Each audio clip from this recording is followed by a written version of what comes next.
Hello friends, welcome my YouTube channel Florence nursing classes.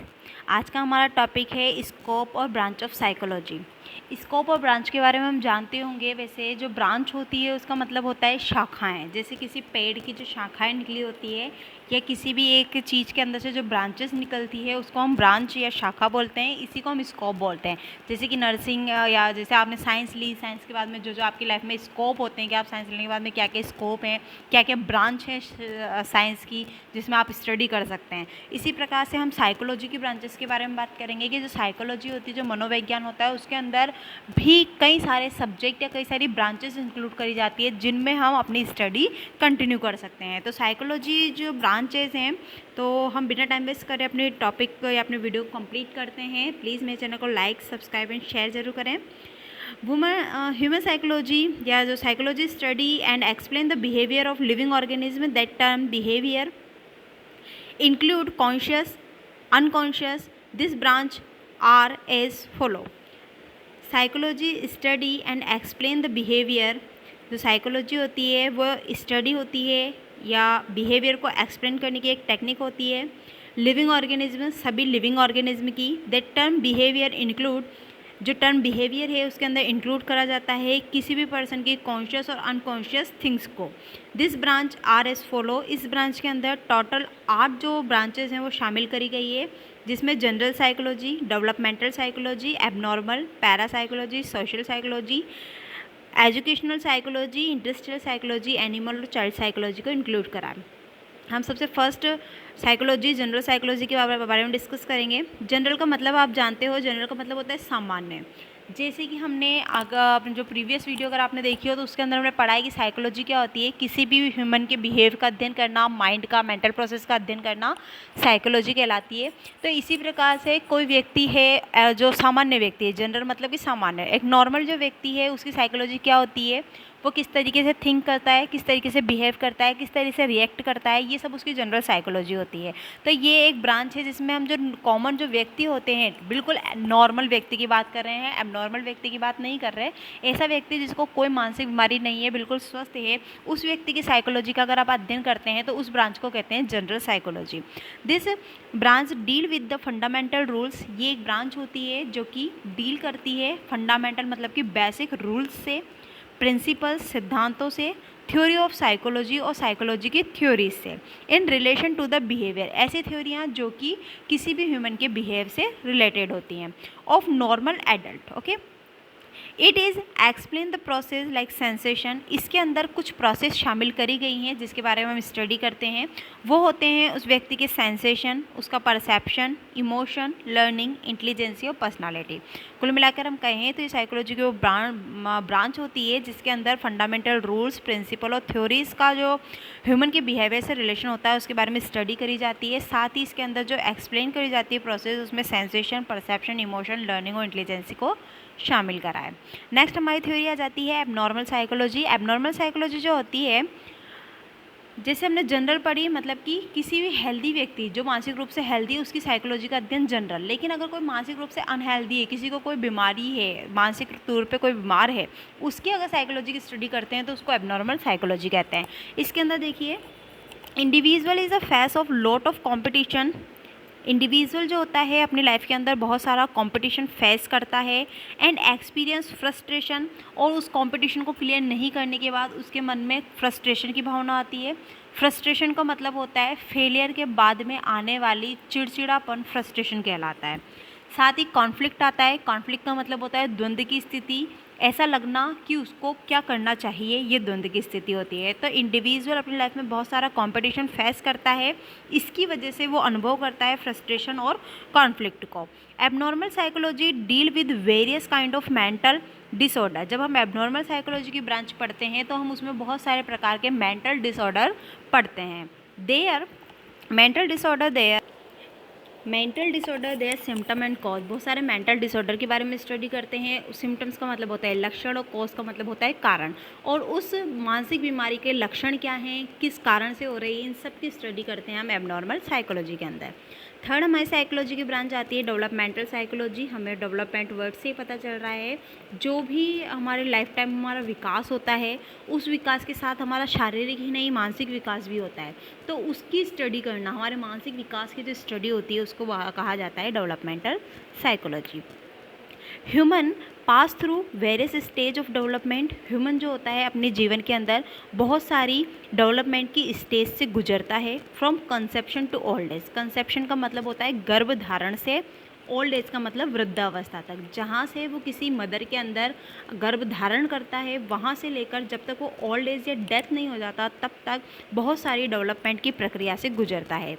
This branch explain the growth and development.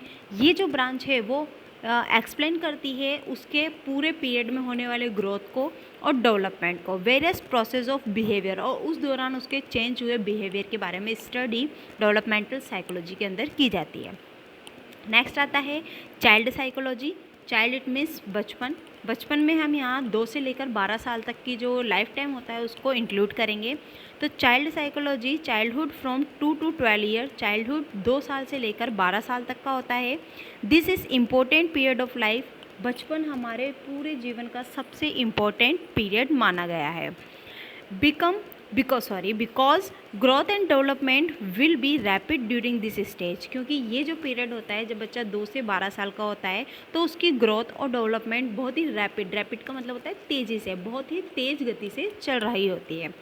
लगभग 12 साल तक का बच्चा जो होता है वो फिजिकली और मानसिक रूप से एक एडल्ट के बराबर डेवलप हो जाता है। नेक्स्ट हम बात करते हैं एनिमल साइकोलॉजी की। एनिमल साइकोलॉजी क्या होता है? जैसे कि हमने अभी तक मानव के बारे में पढ़ा कि मानव की नॉर्मल साइकोलॉजी क्या होती है, उसके अंदर डिसऑर्डर आ जाए तो वो एबनॉर्मल साइकोलॉजी कहलाती है। उसके डेवलपमेंट के दौरान जो साइकोलॉजी होती है वो डेवलपमेंटल कहलाती है। जब वो बचपन में होता है तो चाइल्ड साइकोलॉजी कहलाती है। इसी प्रकार से लिविंग ऑर्गेनिज्म में एनिमल्स भी आते हैं। तो एनिमल्स की अगर साइकोलॉजी की स्टडी करनी होती है तो उसको हम एनिमल साइकोलॉजी कहते हैं। ये जो ब्रांच होती है ये बिहेवियर ऑफ एनिमल्स के साथ डील करती है कि एनिमल कब कैसा बिहेव कर रहे हैं। ठीक है। Many psychologist experiment are conduct to the function of the mind of animal. कई सारे साइकोलॉजिस्ट ऐसे होते हैं जो ह्यूमन के ऊपर नहीं, एनिमल्स का माइंड कैसा होता है, किस तरह वर्क करता है, किस तरह उनका बिहेव चेंज होता है, इन सब के ऊपर स्टडी करते हैं। तो वो जो ब्रांच जिसके अंदर एनिमल्स के बारे में, उनके माइंड के बारे में स्टडी करी जाती है वो एनिमल साइकोलॉजी कहलाती है।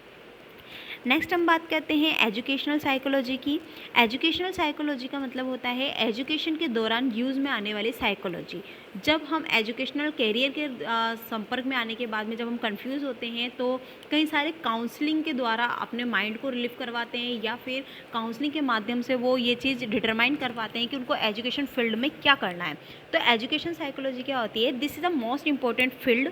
ये एक बहुत ही मोस्ट इम्पॉर्टेंट फील्ड या एरिया होता है where psychological principle are applied, जहाँ पर साइकोलॉजी के सारे प्रिंसिपल अप्लाइड किए जाते हैं in the field of education, और वो एजुकेशन का फील्ड है।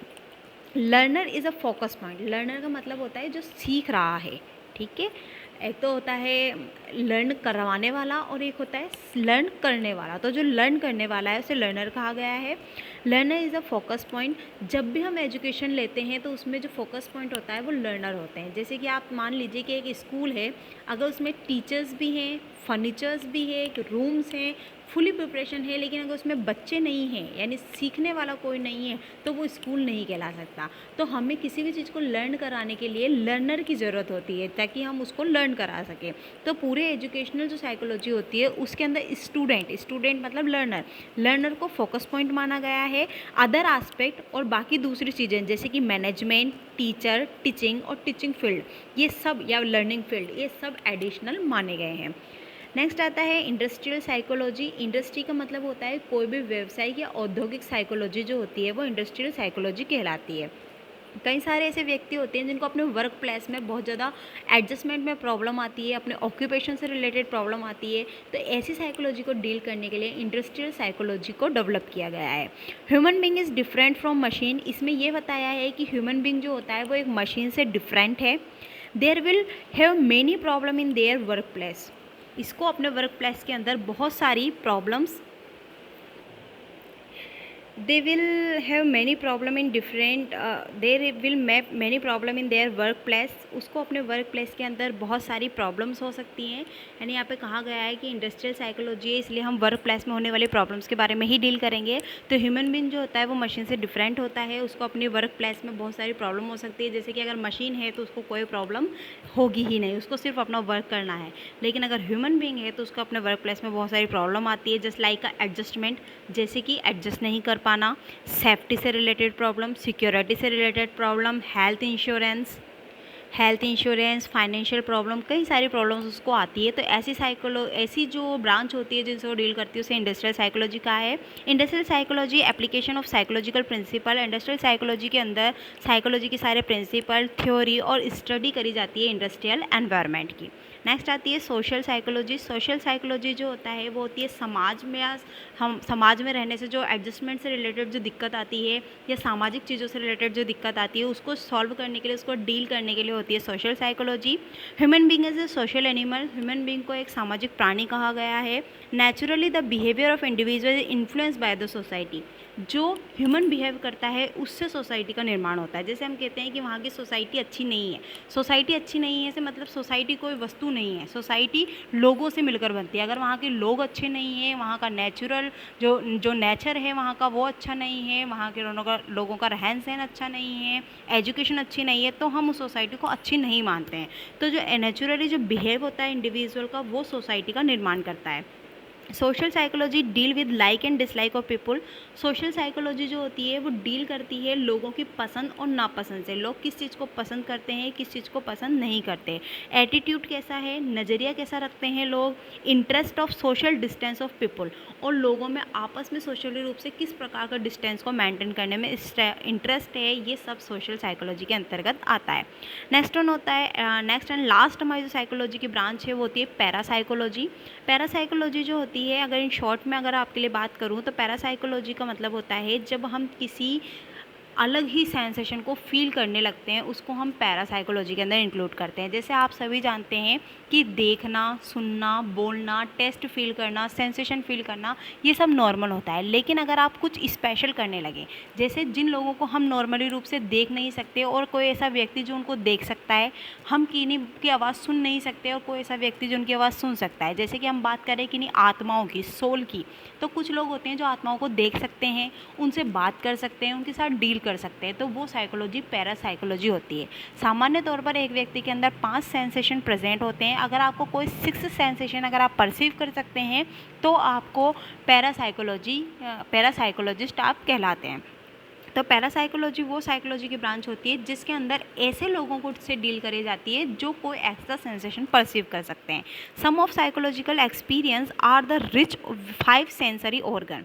ठीक है, जो साइकोलॉजी का अनुभव अभी तक किया गया है उसके अंदर रिच 5 सेंसरी ऑर्गन, हमारे 5 सेंसरी ऑर्गन होते हैं।